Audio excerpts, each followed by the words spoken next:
session. Okay. So I'm calling today Fund the Tripod Day.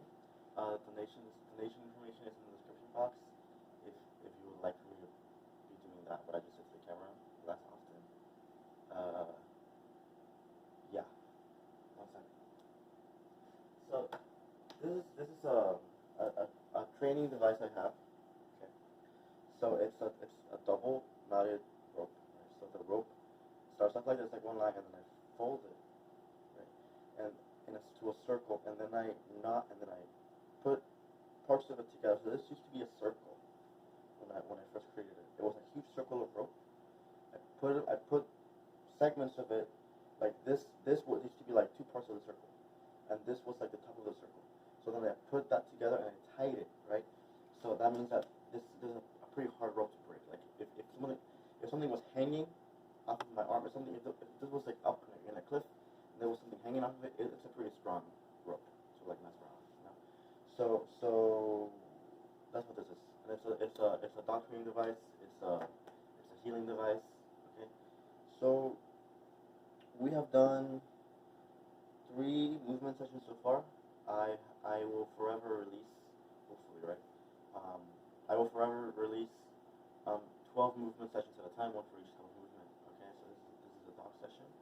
So every 4th one is going to be like discussion and demonstration based. Okay, I'm going to show you who I am, what I do, why I do what I do, what this body practice means to me, what it should look like, how it's helpful to you. Okay, you don't have to have a doctor to do this work either. The rope is interesting enough to love. If you're a Scorpio, this probably going to really appeal to you. It's supposed to just heal you because you're touching it, you know, and it's like a comforting device. So your dog should feel that way about their leash too. A leash should be it should have a comforting effect on your dog. So I'm going to be showing you, and we'll be doing some movement, but you're going to hear me talking a lot more in this session. Like, it's going to be a little shorter, okay? And we're not going to be drilling as much as we've been drilling, okay? So look at the knot. So how heavy do you think this knot is? Right, so look at it. So it has more rope, right? So if you look at this little piece of rope, this maybe like an inch, take an inch, okay? And then this is like about an inch as well, right? So but it's more density, right? So it's like more rope in that. So let's just call it heavier. Right? A knot is heavier than an inch wide knot is heavier than an inch of rope on its own. Okay? So check it out. I'm gonna stretch this out, put it over there. Right? So when I'm holding this, the last knot, I'm gonna put it over here. The last knot is going to represent your dog. Okay, if you have a dog. It could be anything. It could be a tiger. You know, like, who cares? It could be a bear. Ferocious bear. Beast. Not really. Bears are nice. Okay, so, when you're holding your dog, if you're holding your dog like this, there's literally no tension in the rope. That's because this last little knot, and I encourage you to put knots in your rope. That helps a lot of people out. And if you have a dog on your leash, put some knots. Whatever kind of knot, doesn't matter what kind of knot. If you want me to knot up your rope in the way that I do the rope, like this, come to the classes in Houston, in Maryland Park in Houston, okay? Houston, Texas. So, can you see? You can still see. So if I'm holding it like this, there's just less tension. There's less weight, right, between the dog all the way over there. So what about if I raise it all the way up like this? Right? So it's not just that I'm holding it. So notice that I'm not gripping the. I'm just holding it. Right? So if you check out the demonstration I just posted, I'm doing exercises like this one where I'm just like trying to make sure that the weight of the leash stays up so that it continues having that weight and that comforting tension on your dog's either chest or neck, right? Whatever you choose, however you choose to train with your dog. So if I'm holding my leash though, notice that all that I really need from the leash is that the weight goes down, right? So that like if I'm a dog, the weight is going down, right? And like if if I try to move away, I can't really think that way because the leash is like it's a heavy it your dog has a relationship with their leash, right? Like it's not just whatever. I've been saying that in the last 12 movement sessions where I'm discussing stuff and demonstrating. None of this is just whatever, right? Like I thought if you were wearing a leash 24/7, you would have a special relationship with that thing, right? You want to be more empathetic and stuff. So I'm gonna be showing you. I have a big German Shepherd, right? So I'm gonna be demonstrating. She's not here right now. She's staying with my parents, okay? Because I've been going through some stuff. It's not easy being me. Okay? So, right. So I'm gonna be demonstrating what I do when my dog is kind of having a hard time, right? So if I with the moment I tried to hold the leash, I lost control of the situation. Like that's a big German Shepherd. Like I'm not a big person, right? I'm not a top heavy person. You know, I weigh 120 pounds. I'm not that big, right? So what I do is I lift up the leash to create more tension between my dog's collar and myself, right?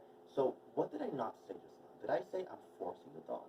Did I say I'm pulling the dog? No, I said I am using the device called a leash, right, in such a way that the leash itself, the leash though, creates more weight on the dog downward dog, in a way that they recognize mentally. It's a signal that we're not really going anywhere right now. Okay? Does that make sense? So at this point, I have a little bit more of like an education vibe with my dog. Like I'm kind of communicating something to my dog, like, hey, it's a lot of dogs around, it's a lot of people. I bring my dog inside, she has her service dog, harness and everything. So if I need to get a little more control over if I feel like maybe she's walking away for whatever reason, because she dogs have anxiety, people have anxiety, we all have anxiety, right? So what do I not do? What do I not do? Do I drop tension here? Like no. Do I reach really fast? No. Like and whatever in the world creates less tension in the rope, you just lost your guy. Like your comrades, your little puppy's brain. I don't care how old your dog is. It's always gonna be a puppy to me. If it's a 15-year-old dog, a 20-year-old dog, that's a puppy. That's that person's sensitive, right? So what I do is I always recommend. So over there, the end of the rope that I'm not holding, that's the dog. Okay. So always consider this part of the leash between my left wrist, the wrist closer. So my left wrist and the dog, that's just like part A of the leash, right? This right here is part B. Okay? So A is what you really need to think about all the time, because there should always be tension there, right? So for example, say my dog comes closer to me, right? What I don't want ever is this kind of action from the leash, from part A of my leash, ever. If my dog comes closer to me, what do? I go like this. I maintain tension, so there's always a connection. Does that make sense? Okay. So for example, I've been teaching my dog how to climb on a little ledge, and a little small ledge, or a bench, so to speak, and we walk back and forth like 5 or 10 times. Right? I've been teaching her to jump over benches and stuff. Right? So she's a big girl. She knows how to do that kind of stuff. She's smart. So what is this part about? This part is about if I need to create more tension right here and now, I pull it, right? And then, or I can pull it over here. I can move a little faster, right? And I can pull it a little more, depending on how much I need, right?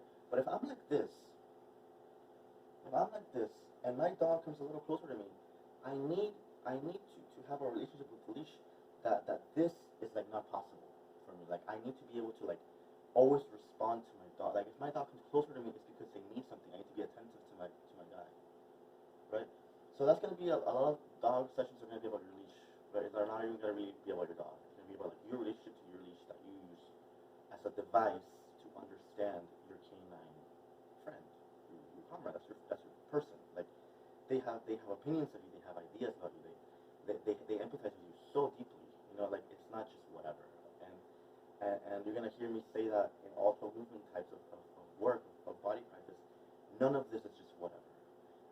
Nobody just domesticated a wolf. Like that did not just happen, right? There's a lot that goes into that. I notice I've been holding this like this the whole time.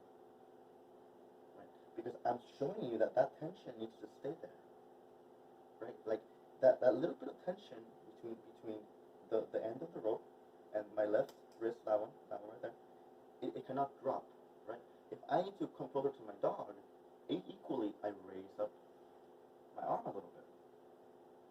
And so the part B is also about your muscles and stuff. So I'll show you. It's like if I need to get more control over my dog, I can come a little closer, right? And my dog is trained, so she's comfortable with me kind of putting my both my feet over her, right? So we've done that work. She doesn't have much. She would never do that for you. She would get anxious, right? But pretend this is her head and her tail's that way, right? So if I'm here, I'm a little closer, right? So what happened though? What happened? What actually happened is that say maybe there's that person walking closer to me, right? And I'm trying to get out of the way. But I need to be ready for my dog. I need to have that tension, right? So then if I need to get closer and I need to also stay relaxed, and we're going to discuss what staying relaxed as a dog owner with a leash in your hand means. If I need to, and we go through that kind of stuff in Tai Chi and yoga too, like in all the classes, kickboxing, all of them. If I need to come closer to my dog, the tension also in both parts of the rope should be equal. But the A is important because that's your dog, and this should be like you, right? So if you want to be comfortable, like when you get closer to your dog, you should be prepared to hold a little more tension on the rope, right? And you should be coming closer in a way that is always nice to your body, right? So and then what happened, right? So I was trying to transfer my energy to my dog. So I took my energy, this part B of the rope, I drew it closer to my body, and I sort of like I pretty much gave it to Sushi. My dog's name is Sushi. Okay. So that's the kind of stuff we're going to be talking about. It's about a lot of what I teach in dog sessions is about how you hold your leash, because I mean people have such bad bodies sometimes. Like it's kind of a messed up time.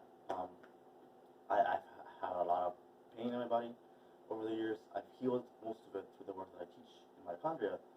I have maybe like some IT band pain left, a little bit of plantar fasciitis, some elbow pain, but not really.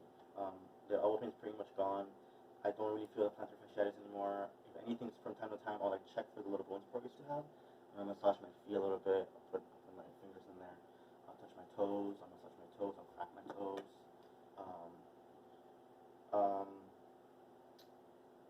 So that's pretty much what I'll be discussing in dog classes. Like that, you should have a relationship with your dog that's like active. Like you should be thinking like your guy. You know, not because there's a problem, but because that just makes for a better relationship. And like, and a dog will like the way that they change for you and that they come through and they start to show you who you are and like how they can help you and how you have to give that work to them though. And so I'm gonna be showing you how to work with release a lot in a way that's like super healing and how energy transference works. And you'll learn a lot about that in Tai Chi as well. Okay. So it's about your shoulders. It's about flow. It's about if I have something here, a big energy called a dog, right? And I need to bring that in closer.